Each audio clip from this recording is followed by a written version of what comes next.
Welcome back to Autism Live. Now, I told you that we had some inspirational, fabulous young men, and they're here. I want to welcome for the first time to the show Dwayne and Drew Cox. Dwayne, I'm going to start with you. Tell us a little bit about you and how old you are and anything else you want to tell us. Well, hi everybody. My name is Dwayne Cox. I'm about 22 years old. I'm a recent graduate of Loyola Marymount University. Go Lions. I graduated with a screenwriting and history degree. I double majored up. Amazing. And that's really a basic introduction. It's basically the crux of it. Okay. And then, Drew, tell us a little bit about you. So, I am a freshman at college at the same college as my brother. We decided to go on about carrying the family tradition, if you know what I mean. But yeah, what I like to do is that, like you said, I like to research about various topics, and I always have like original outviews of the world and like the psychology of like just like everything I see, just like how Which is pretty amazing. Human behavior just like functions. That's pretty amazing in and of itself. So what major does that put you under, although you're a freshman? So have they forced you to decide a major yet? No. Matter of fact, Yeah. I am undeclared. Okay. I consider myself Which is a good undeclared. place to be as a freshman. That's perfectly acceptable, and especially when you've got a lot of different things that you're interested in, that's a good place to be in. So I mentioned that you guys are inspirational, and you're killing it. You're doing all kinds of really amazing things. And the footnote here, and I'm so glad that you introduced yourself and described all these things, but it hasn't always been easy for you. There have been some challenges that you've had to overcome. In fact, there's a word that you guys use. Tell us a little bit about the word that your family has decided is the important word. So the word that we've decided on is, it's not disability, it's diff-ability, which is short for different ability. And it's not, disability has like this connotation of it's something you don't have or it's something you do have but it's detrimental to you. Different is just, it's different. It's not the status quo, but it doesn't mean it's detrimental. Yeah. It doesn't quantify something as being good or better or it's just different.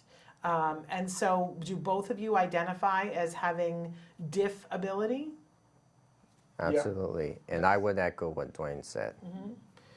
And so talk to me a little bit about some of the challenges that because I'm looking at you now and I see two amazing, handsome, articulate young men who are in college. So this is like the very definition of success for people your age, right? And so I'm not, I think the passers-by or people just tuning in would go, hey, look at these two amazing gentlemen, but they're defining themselves in this other term. There's clearly more going on. What were the challenges that you faced before getting to where you are now, and are you still facing challenges in this moment? Who wants to answer first? Do you want to go first? Yeah, I'll go first. Go ahead. Because I already have this going around my mind already. Okay. So I used to struggle with reading comprehension. Used to go to organizations in which that would help me enhance my reading ability. I did, however, excel in math. We touched very little in science in middle school, which I'm really mad at. But what can you do, right? Yes. And like, and ever since like I've been struggling with reading, I just want to acknowledge the elephant in the room. Yeah. So, Miss Jennifer, who was my reading tutor, has helped me just build up my reading capacity for like 3 years. And so I've gotten better at reading ever since. And so and as far as writing, I had great ideas, just like poor organizational skills. Interesting. And so how I enhanced that is that I kept on like writing, just like writing papers for like teachers that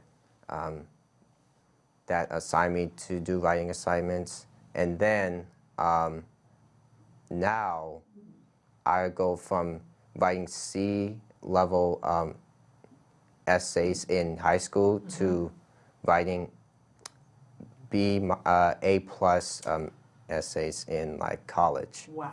And that and I specified that for comparative theology. The lowest I got was a B minus. Amazing. But now, early on, you were described as, some people have described you as being quiet. Yes. And sometimes there is the preconceived notion that if somebody isn't saying a lot, that they don't have a lot to say. Clearly, that is not true.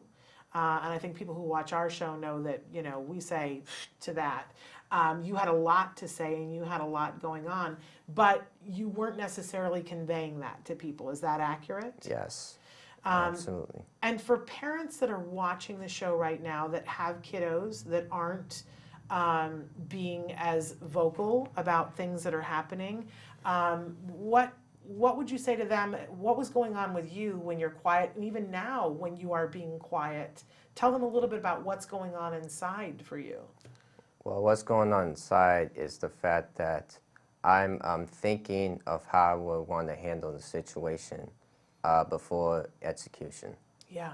And so we always, there's always this idea of like, think before you do, or think before you say, because you may end up just like executing a reaction in which you would likely regret executing. But then if you thought about the plan like beforehand, then you'll get a better result. So here's the irony in that you've just described being mindful. Yes. Which is something that we're all trying desperately to do, and you were being mindful, and sometimes people mistook that for not having ability. I just want us all to like resonate in that for just a moment. Like we're all trying to get to that point of what exactly you're talking about, being mindful, and yet we have to leave room in our lives to recognize when someone does not immediately answer or have even have the wherewithal to answer the question that we have. Perhaps they've already achieved the thing that we're going for, and we have to be a little patient to hear what the answer is. So that's pretty remarkable and inspirational in and of itself. And so same question for you in terms of, you had some challenges early on, and what were those challenges? So, believe it or not, for the longest time as a kid, I didn't have vocal ability. I couldn't speak. I had to go to a speech therapist for when I was at a really young age. So it's funny because I'm the reading history research guy. He's the math and science guy, and you will never meet a more meticulous or work ethic driven person. Mm-hmm.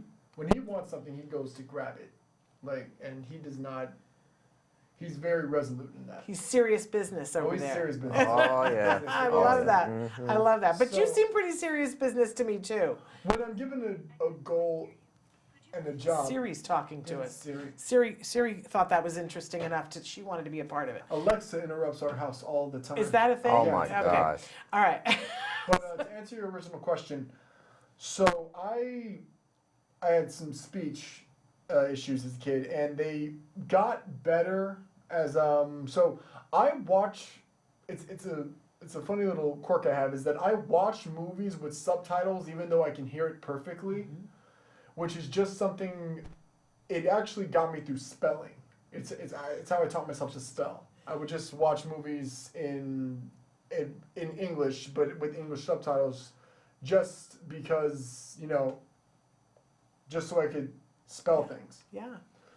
So that was something that I had to teach myself. I had pretty good reading comprehension teachers, but they didn't get especially good until my high school. Because high school, there's a definitive shift between my reading and writing ability in middle school, and then the one post high school, which is thanks to, if you're gonna watch this, Candace Kelsey and Fawn Kemble. Thank you.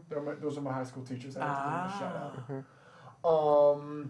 So they basically taught me the ins and outs of all the reading comprehension thing. But challenge-wise, the most significant challenge for me today has always been social interaction. For the longest time throughout my middle school years, it didn't really matter as much because I felt that my job at school was essentially to go in, get the grades, pass the class, get out. And the more aware of the world I became, the more my passion for the entertainment industry grew. The more I realized that the entertainment industry is not really something one can get to completely by themselves. Yeah. It's all about who you know and how you know them. Yeah. So there was a little bit of a curve that I kind of had to sort of fall into. Not to mention the fact that I had gone to schools where primarily most of the students had already known each other. I was actually, in my high school, I was the only student from my particular school that carried on into that particular institution, because all the other ones came from the same middle school. Interesting. So I kind of had to fight an uphill battle with that.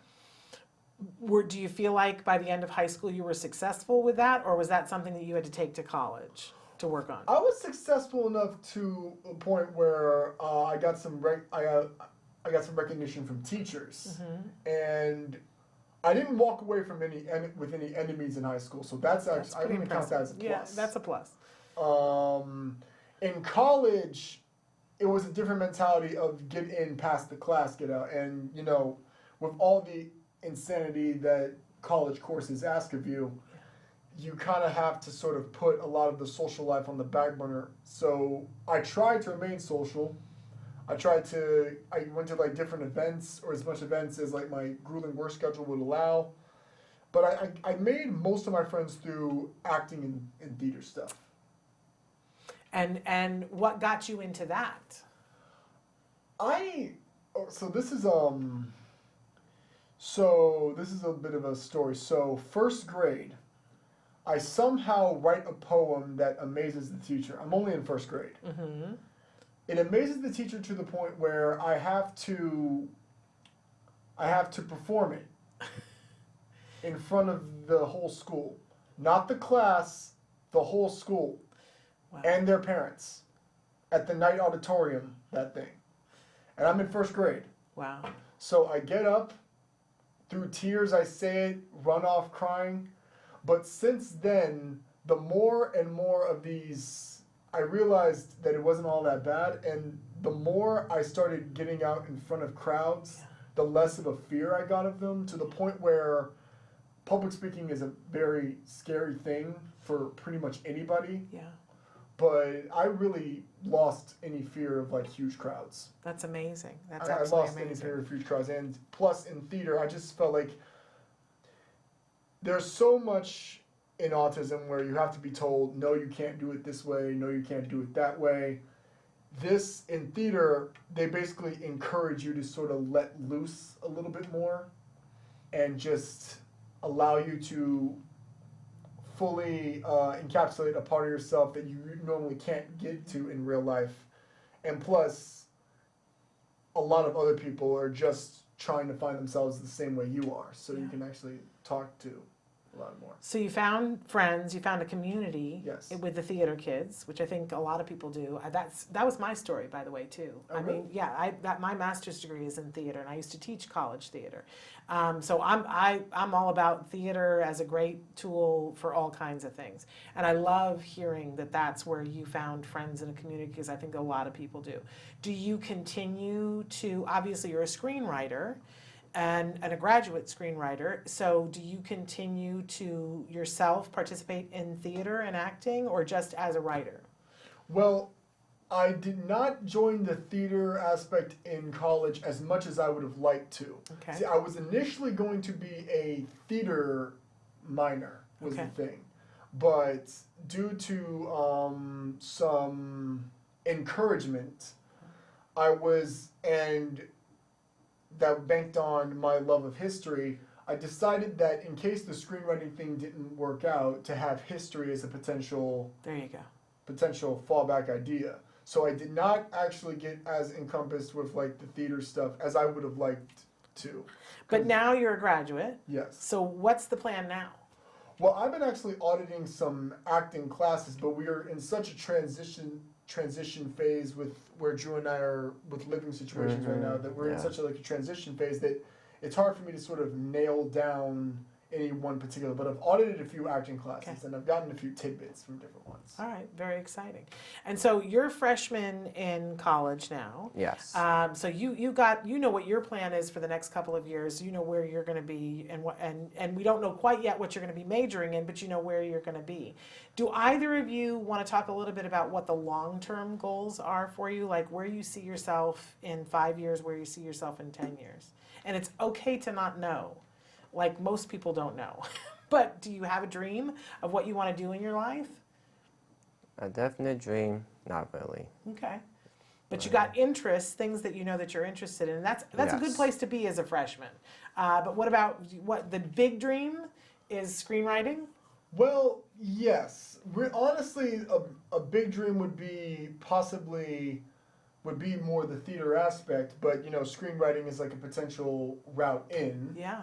I've always loved, and screenwriting, the funny thing about it is it's such an isolating, it can be a very solitary process. Yeah. You have to essentially be in your own house with your own thoughts. And I always found that when I had accountability partners in screenwriting, like in a writer's group, I had the most fun there. Yeah. So to answer your question, I would want to stick with theater if nothing else, just to have the camaraderie. So I want to have developed a bunch of skills. So I want to be able to learn how to audition. I also have a bit of an attraction to potential voice acting. Yeah. I've never really thought about musicals too much because as a kid, I'm going to confess, as a kid, I really didn't like musicals, if not because I was the type of guy who just wanted them to get to the point. Yes. And I know how, I understand now that, it's about, musicals are about exemplifying the point. Right. But I was just more like can we just move this right along? That's just my own thing though. Right. So I did do a musical in high school and I grew to appreciate them much more. And so maybe I could potentially do singing or whatnot, but I know I'm a lyricist. I know I have written my own stuff. Well, I love that. And so we touched briefly on the friend issue. Yes. I loved, by the way, hearing you say that what I just heard you talking about is that you enjoy the collaborative part of the arts more than the solitary parts of the arts, or at least appreciate it in a different way. And what a wonderful thing. And I hope everybody noticed that as well, too. Because I think a lot of times there is this myth that folks who have a diff ability in this particular arena would prefer to be more solitary. And my experience of this world and being a mother of a son in this world is that nothing could be further from the truth. That most time people really enjoy the interaction with other people. So let's talk a little bit about friends. And obviously you were saying it was a little bit difficult coming to a high school when other people knew each other and you didn't. But where are you guys now in terms of friends? Do you feel like that? I know that you participated in the peers program. Is that correct? Yes. Was it helpful to you? Very. Like the length of the program was perfect. Like everything was just on point. Like supervisors were very helpful. I feel like I got a lot out of it, and just utilizing those skills I now obtain. And for people who don't know, the peers program is about. Usually there's 2 courses that are happening at the same time. So it's teens and young adults who are learning about how to engage socially successfully with their peers. And at the same time, parents and caregivers are taking a course that complements that, so that sometimes homework that is given to the students to complete a task, parents are given homework that kind of coincides with that, so that we get to social interactions successfully. So I love hearing that you enjoy. And so, do you feel that you have more Can I friends? add Yeah, more to that? add more to it. Absolutely. Okay, so it was in high school, and I remember my mom distinctly telling me, "Oh God, Drew, oh God, oh man, he's gonna go into high school by himself. Oh man, what a timid, shy person he is.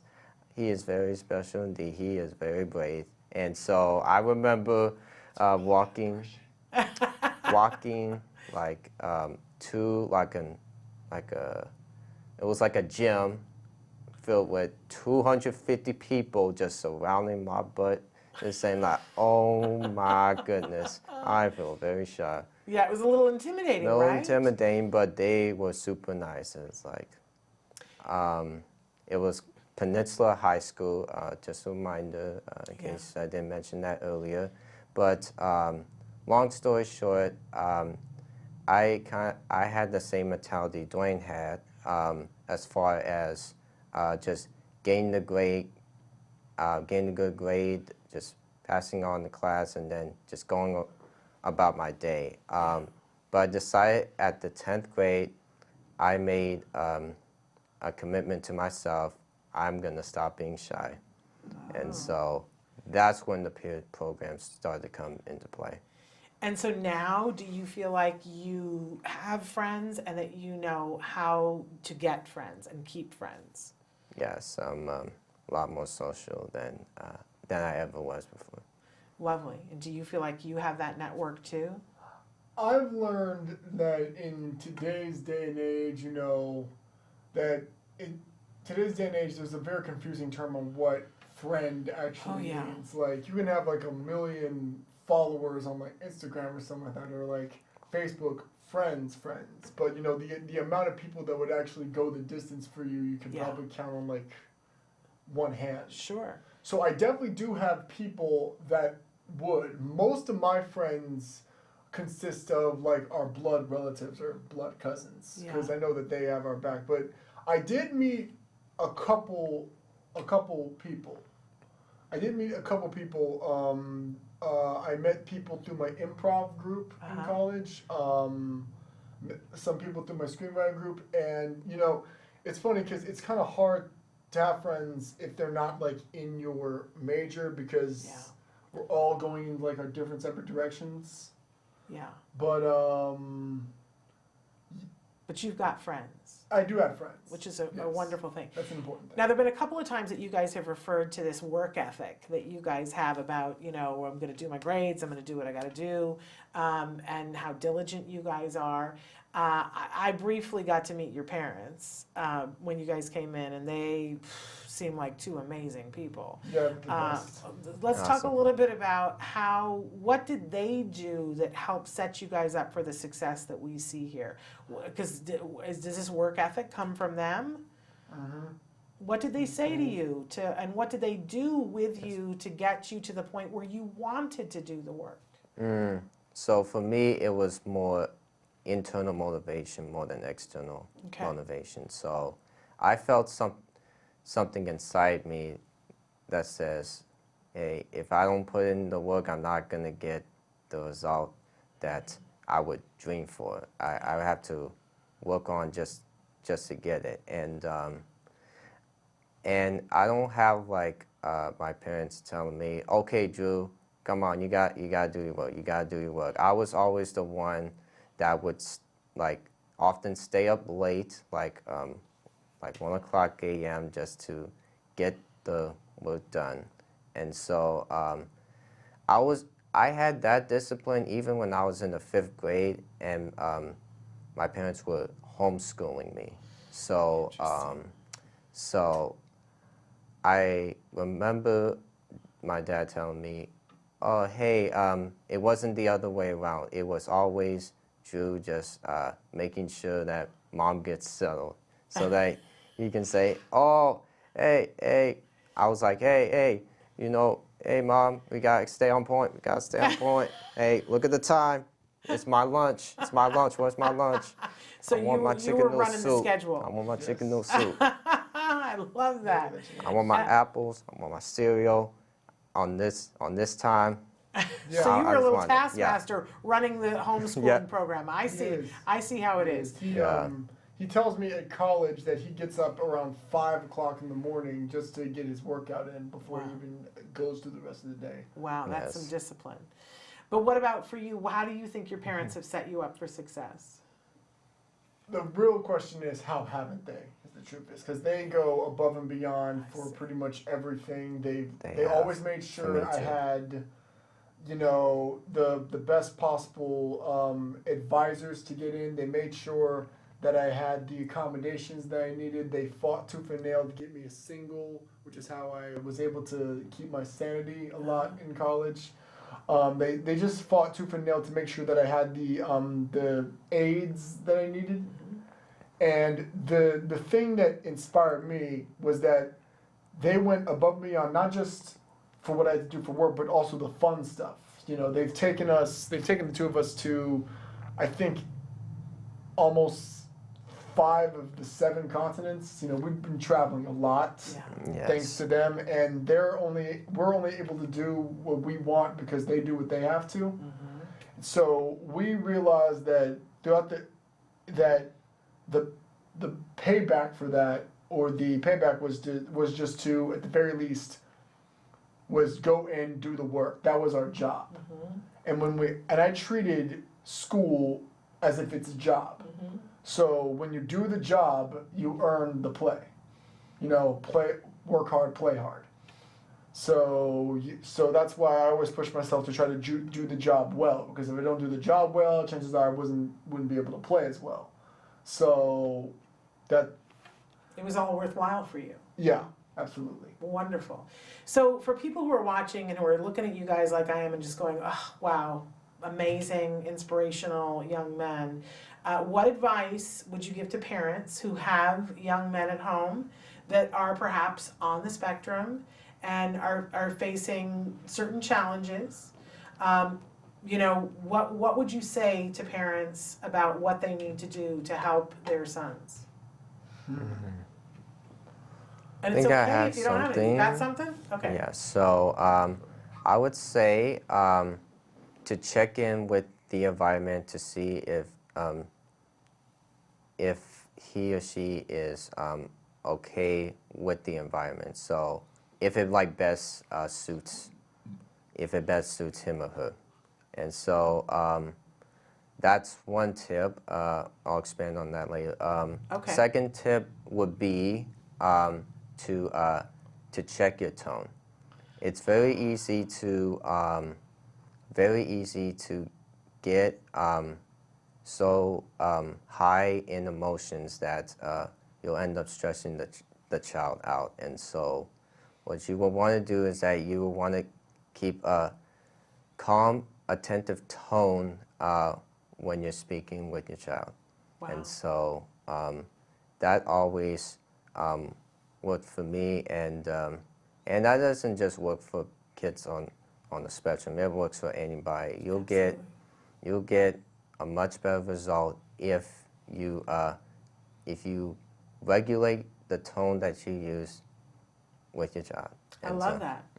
Let's go back to the environment though, because people may Yes. not know what you mean by the environment. Yes. So what do you mean? Like, give us an example maybe of how an environment may not be okay for someone. So, for example, Dwayne, you can correct me if I'm wrong, but Dwayne used to cover his ears because the music was too loud for Yep, this is him. very true. Yes. I had auditory things.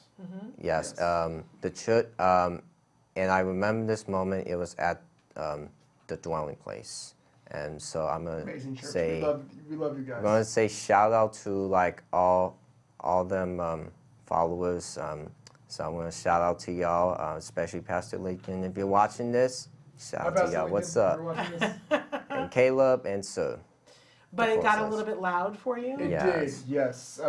In earlier years when I was a kid, the acoustics would kind of like hurt my ears a little bit. But I had a very sensitive response to loud sounds, which is actually something common among people on the spectrum. There's a sensitivity to very incredibly loud noises. So, And so checking in with the individual, because, you know, I would imagine that if you were in a loud environment for an extended period of time, at a certain point, anybody would engage in behavior to say, I want out. And if we felt like that wasn't being heard, that behavior would just escalate into potentially what others would look at and go a tantrum or a meltdown. But if we check in with the person about the environment, is the environment okay for you, we can maybe head that off at the pass. Am I in the neighborhood of what you were trying to say? Yes. So and also that's like one of the triggers. People in the spectrum are like very different and respond differently. So always good to keep that in mind. And also some people on the spectrum are sensitive to bright light in their eyes. So that itself is another catalyst for what would say erratic behavior or just unusual behavior that would go completely into chaos. So we always just want to check in to see how your child is doing. And I couldn't look at strobe lights Yes, because I had epilepsy as a kid, and I know Yep. that's a common thing that can cause seizures. So and to this day, strobe lights still make me a bit wonky or a little bit lightheaded. Yeah. I mean, I haven't had seizures in 8 years, praise God, but Yeah. And this is personal, and you don't have to answer this. Are you on medication for that, or? I used to be, Okay. but somewhere around, I want to say, somewhere, I think it was the end of my middle school, like 8th grade, the seizures just stopped. Okay. At some point, the seizures just stopped. They used to be, I used to run the risk of having them whenever I went to sleep, but at some point they just stopped. What a wonderful thing. Yeah, absolutely. And what a wonderful thing for people to hear that that's a potential. Yes. That's a potential outcome. So. The potential outcome, yes. Well, that's a wonderful thing. We're really happy to hear about that. Thank you. So, and for the viewers that are watching that are themselves identify as being on the autism spectrum, anything you want to say to them about how you look at this? Because I think the way you language things and say this diff ability is powerful. So what advice do you want to give to them about being able to do what you want to do and how you guys have been successful? Well, there is something that I'm kind of writing like a little book, whatnot, about my experiences. There was something I was going to say for it, but maybe I'm just going to try it out here. Okay. Just and this, don't give it all away, because save it for your book. But So there's a theory that I have about how the world kind of perceives people on the spectrum. And this is also factored into how media portrays people on the autism spectrum, which is a whole other conversation in and of itself. But I've realized that I could potentially explain how people on the spectrum sort of work in terms of an Etch-a-Sketch. See, it's not like a Rubik's Cube or something. I say Etch-a-Sketch because you know how an Etch-a-Sketch is a very old tool. You saw them a lot in doctor's offices. You basically have to, you turn one knob, it goes up or down, and you turn another one, it goes left or right. And I didn't realize this until further research, but if you turn them both a certain direction, only then could you get a curve. I realized that, and people in the spectrum may understand where I'm coming from with this, that we do work in very rigid lines, up or down, left or right. And, you know, as you were talking about change in the environment and the transitions, transitions represent the little turns. yeah. But when you master the turns, then you have people that create the giant, you know, the huge like art pieces on Etch-a-Sketches. You've seen them Yeah. done on the whole thing. So my advice to anybody who's on the spectrum was, do not feel that you are defined by how others define you, is the thing. That's the important thing, because they don't know how you think, but it doesn't mean that you're not thinking, obviously. And so, and yes, there are people who are a little bit less less low functioning than most, but they're still thinking. They're just not demonstrating it in a way that is acceptable to society. So I would actually challenge society to try to make things a little bit more easier for them in a sense. Amen to all of that.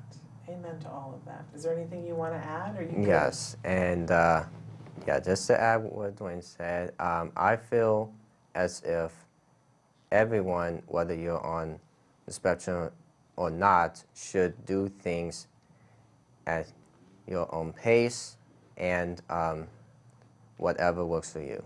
And so I know that that in this world, life's just full of hustle. You just gotta get this done at that time, and there's like a certain deadline. And then there's always these little maxis about procrastination or having to meet a certain deadline.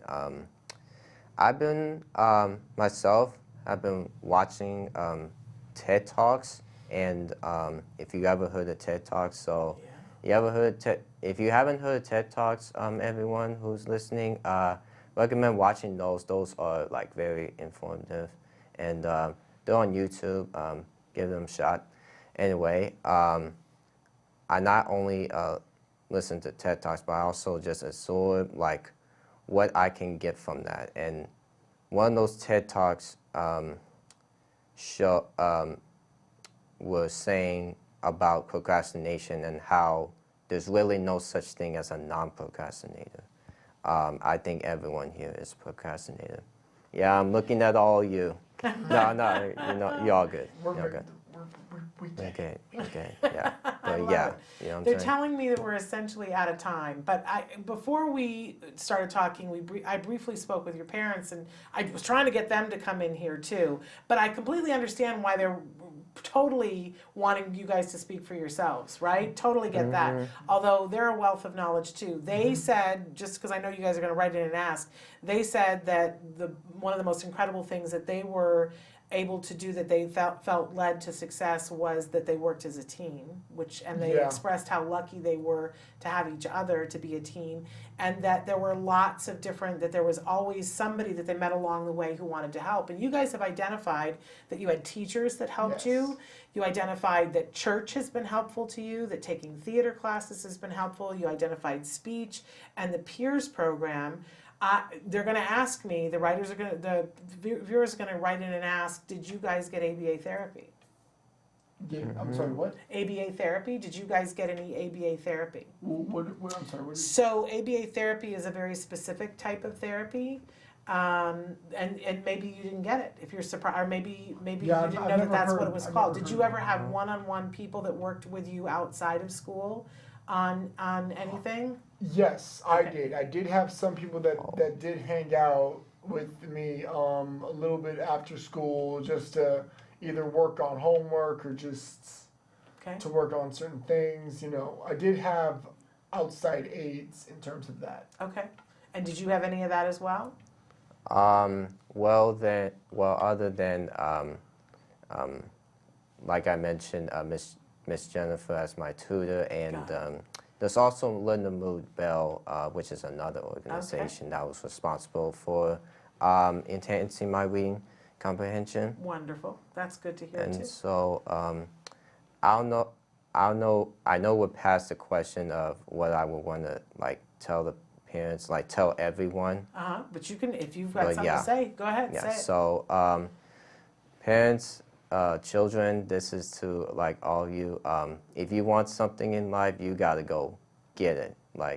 Don't let no one tell you otherwise that you can't have it. And so it's not it's not necessary that the people who you hang around with do influence how you would function in life. And so what I would want to say to all of you is that you hang out with the right people and you have a positive attitude about life, no matter how hard it gets. I don't care if you got to, like, you know, get some extra practice. You know, you want to go, you know, above and beyond what you feel is right to obtain. You just got to go get it. Whatever in life, you just got to go get it. It's a competitive world. I personally believe that from a philosophical and a somewhat astrological point of view, there's two realms. There's the realm of competition and the realm of life.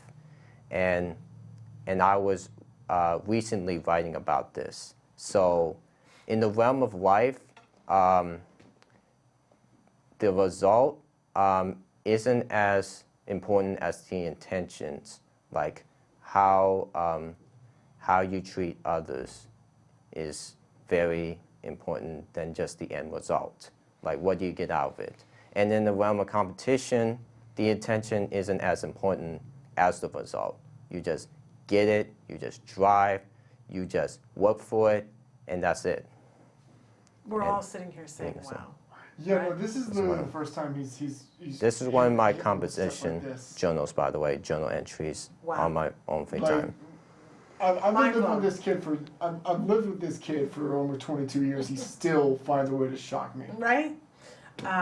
Pretty amazing. Amazing stuff. I think you have inspirational speaker on your chart of things to do. Oh, yes. Because you Yes. just brought us there right now. We're at the beginning of the year, and I just don't know how it gets any better than this, you guys. So if there's something else you're looking for, I don't know what, because this is pretty amazing. Thank you guys so much. Will you please promise us that you'll keep us posted on the things that you do? Absolutely, absolutely. Yes. Hopefully I'll be. I'm going to say this because it's a goal. I got to say it out loud. Okay. I'm hopefully going to have this book called Perspectrum that I'm writing. Hopefully I'm going to have like a first draft for it by June. Okay. It's going to have like a whole detailed thing. It's going to be a mix of comedy, music. It's going to be a mix of things, and hopefully I'm going to have that hopefully by June. Okay. So I'm going to make that a goal of mine that I'm going to have. I can't wait to see the films that you make too. So, Yeah. So there we go. Thank you guys so much for being here. We've gone Thank a you little for bit having over us. time. Thank you for Traven's having telling us, me we got to yes. get the hook here. So I'm just going to close from here. But thank you guys so much for being with us for this really special time with these two incredible young men. Want to tell you that this week is going to be a big week. I don't know when this week, but we are having the director of the new Pixar film Loop. Is going to be joining us this week on the show. goodness. And this is the first film that we are aware of that features a non-verbal character as the lead character in a film. I've seen it. It's amazing.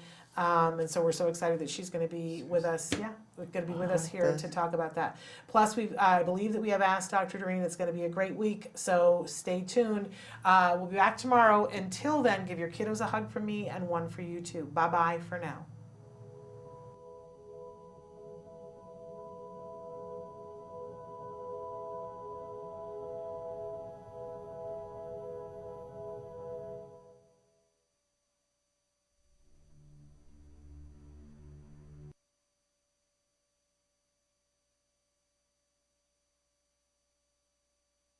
Hey, thanks for watching Autism Live. To subscribe, click here.